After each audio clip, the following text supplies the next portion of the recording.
पद पर करोड़ भगवान ने कथा सुनी, कहा घुसन ने वहीं बैठ के सुनाई। वो त्रिकुटी के 3 पर्वत, वहीं से जो है ये 3 गुण, रजोगुण, तमोगुण, सतोगुण, और यहाँ उतर के आए।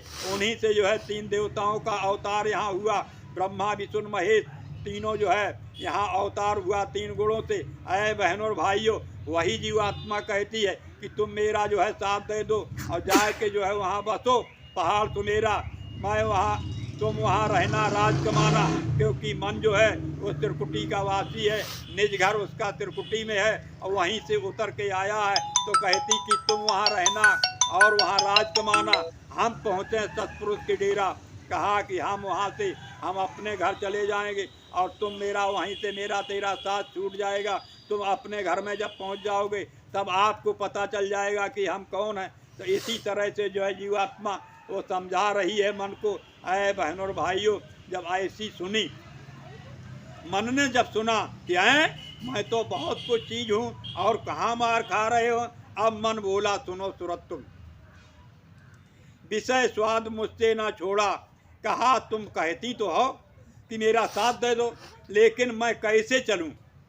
मैं इतना कमज़ोर हो गया, मैं तुम्हारी बात को कैसे मानूं? और मैं तो आपके लायक है नहीं, मैं आप साथ देने लायक है नहीं। कहा कैसे चढ़ूं गगन में प्यारी, मैं चंचल ज्यों दौड़त घोड़ा। कहा जैसे घोड़ा दौड़ता, जैसे तुम, कहता है कि जैसे मन, इंद्रियां मन को जो है, जैसे आत्मा जो है मन की दासी बन गई, इसी तरह से मन जो है इंद्रियों का दास बन गया। जिधर इंद्रियां भटका देती हैं वो कहता उधर मैं चला जाता हूँ। मैं तो इतना कमज़ोर हो गया कि आपके साथ रह ही नहीं सकता हूँ। तो इसलिए बहनों और भाइयों, मन जो है बार बार कहता है कि मैं कैसे चढ़ूँ और कैसे चलूँ, तेरा साथ दे दूँ। तो इसलिए मन को वो समझा रही। और अब मन जो है तो उसको जीवात्मा से कहता है कि मैं कैसे चढ़ूँ, मैं कैसे जाऊँगा वहाँ। और कहता तासो तुमको युक्त बताऊँ, चल सतगुरु पे करो निहोरा। मन कहने लगा तासो हम आपको एक युक्ति बताएं कि सतगुरु के पास चलो और सतगुरु से निहोरा करो। दया करें जब अपनी मोह पे, पल पल राखें मोह को मोड़ा। कहता है मन कि हे जीवात्मा, हे सूरत, तू मेरे साथ चल और सतगुरु के पास चल और सतगुरु से निहोरा करूं, वो अपनी दया कर देंगे तो हमको मोड़ ले देंगे। अब जो है सुन के सूरत बहुत हर्षानी, बहुत खुश हो गई। यही तो चाहती थी कि तू सतगुरु के पास चल। अब सुन के सूरत बहुत हर्षानी, चल जल्दी वहाँ बंधन तोड़ा। अब जो है वहाँ जल्दी जो है कहता है मन कि अब वहाँ जब बंधन तोड़ देंगे तो वहाँ जब पहुँचे, अब दोनों मिलके चढ़े गगन पे, हीरा मोती लाल बटोरा। अब दोनों मिलके जब ऊपर चढ़े तो जो यहाँ के हीरा मोती वो सब फेल हो गए। अब उनके सामने जो है जो ऊपर के हीरा मोती, उनकी तो कीमत वर्णी नहीं जा सकती है। तो इसलिए बहनों और भाइयों, सौभाग्यशाली हम आप, जो हमें आपको जो है ऐसे महापुरुषों ने हमें आपको घर जाने का रास्ता बता दिया। मन को बस में करने के लिए देखो ऋषि मुनि कितने हार गए, लेकिन ये सत्संग है प्रेमियों।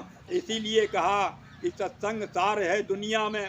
ये जीव बेचारा क्या जाने, जो फंसे काल के चक्कर में, वो सत्संग में आना क्या जाने। बगैर सत्संग के कोई ये रास्ते को नहीं जान सकता है। जब संत मिलते हैं वो ही सत्संग सुना सकते हैं। हम प्रेमी तो उनके कहे हुए वचनों को दोहरा सकते हैं, लेकिन सत्संग नहीं सुना सकते हैं। सत्संग सच्चा उनका पारस सत्संग होता है। सत्संग 4 तरह का होता है, आम सत्संग, खास सत्संग, गौर सत्संग, सीने और पसीने का सत्संग। प्रेमियों, जो हम लोग सत्संग सुनाते हैं, गुरु महाराज के निकले हुए वचन एक तो लिखे जाते हैं किताबों में, उनके वचन अगर किताबों में याद कर लिए, गुरु महाराज कहते थे मेरे वचन हमेशा आपको जो है याद करते रहोगे तो आपकी हमेशा मदद होती रहेगी। यही वचन तुम्हारे काम में आएंगे मरते वक्त। तो इसलिए जो है ये तो एक सत्संग होता है गुरु के वचनों का, दूसरा होता है उनके जो किताबों में लिखा जाता। तीसरे वचन सत्संग होता है जो उनके जो है शिष्यों के द्वारा, उनके प्रेमियों के द्वारा जो मिलता है। और चौथा सत्संग बहनों और भाइयों, जब ये सत्संग हमें बाहर का मिलेगा तब हमारी जीवात्मा को पता चलेगा। तभी तो कहा बिन सत्संग विवेक न होय, बगैर सत्संग के विवेक नहीं हो सकता है। तभी जो है विवेक जब हुआ तो अब ऊपर के लिए जो है अब जीवात्मा जो है सत्संग का विवेक, सत्संग का ज्ञान जब हुआ तब वो पूछती है, कहती है कि ये कहाँ से मैं आया हूँ, मैं कहाँ जाऊँगा। तो इसलिए बहनों और भाइयों, ये सत्संग की महिमा होती है। सत्संग सतगुरुओं से मिलता है, सत्संग सतगुरु के अलावा कोई नहीं सुना सकता। सीने पसीने का सत्संग, मानी सूरत और शब्द का सत्संग, दोनों आत्मा और परमात्मा का सत्संग जब ही होगा जब हमें बाहर से मिलेगा। बाहर से जब तक सत्संग नहीं मिलेगा तब तक हम अंदर के सत्संग में नहीं जा सकते। इसलिए कहा सत्संग, सच्चा सत्संग तो महात्माओं के पास होता है, संतों के पास होता है। कहा सत्संग भेद जगत में नहीं, सत्संगत संतन के माही।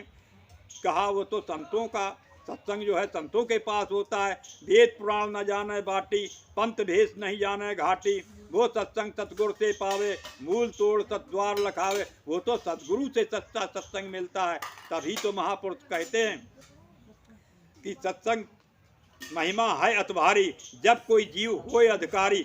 जब कोई जीव अधिकारी होता है सत्संग का, वो जो है सत्संग को पकड़ लेता है, उनको जब वचन याद रहते हैं तो उसका अंदर का पर्दा खुल जाता है सत्संग के वचनों से। तो इसलिए बहनों और भाइयों देखो जो है और सत्संग जो है महिमा कैसी कैसी बढ़िया जो है महात्मा समझाते हैं और कहते हैं कि बगैर सत्संग के आज दिन तक कोई नहीं पहुंच पाया है। चाहे कितने वेद पढ़ो, चाहे कितने पुराण पढ़ो, तो सत्संग अलग होता है, वो संतों का सत्संग अलग होता है। सत्संग जब सत्संग सतगुरु सुनाते हैं तो कहा वो सत्संग मिले पलमाही, पलमा मिले जीव को राही।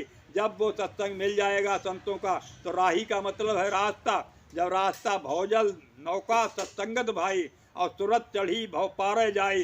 कहा मन मल्लाहा नाव ल डूबे, सूरत बल्ली भव पार उतारे। कहा उतरी पार परम घर तीना, पहुँची जाए अगम लखलीना। लख लख परे संत की सेना, सतगुर पद देखे उर नैना। कहा जब वहाँ पहुँची और सत्संग के द्वारा और उसको जब ऊपर चढ़ी तो उसने देखा कि अरे भाई सत्संग तो ये महिमा अपार होती है। कहा इसको सत्संग कहते हैं जो पल में जाए और पल में आवे। देखो बहनों और भाइयों, गोस्वामी जी महाराज कहते हैं कि हमने जब ये रास्ता मिला तो एक पल में पलक झपकते ही और उस अनामी धाम सतलोक में पहुंच गए। इसीलिए देखो बहनों और भाइयों, उन्होंने जो है बहुत तपस्या की, बहुत कुछ अभ्यास किया। 25 वर्षें बीत गई थी गोस्वामी जी महाराज को यही काम करते करते। आज 25 वर्ष के बाद उनका जब पर्दा खुला तो उन्होंने लिखा है कि सावन मास नौ नीति वारी, आधी रात भई गतन्यारी। बिजली चमक भई उजियारी, गर्जा घोर शोर भो भारी। मन में बहुविध भरम समाना, यही अद्भुत देखो कहाँ से आया। रात गई अब भया बिहाना। देखो बहनों और भाइयों, गोस्वामी जी महाराज यही अभ्यास जब तुरंत शब्द का करते थे तो आज जो है 25 वर्षों में 25 वर्ष उनके जन्म की 1589 में उनका जन्म हुआ था। आज संवत 1614 में जो है आज उनका ऊपर का पर्दा खुल गया। जब ऊपर का पर्दा खुल गया, ऊपर जब ब्रह्मांडों पे गए तो देखा क्या कि उस राम का चरित्र, उस राम ईश्वर का दर्शन, सबको जब दर्शन किया, अपने गुरु का दर्शन किया तो देखो बहनों और भाइयों पूरी रात बीत गई।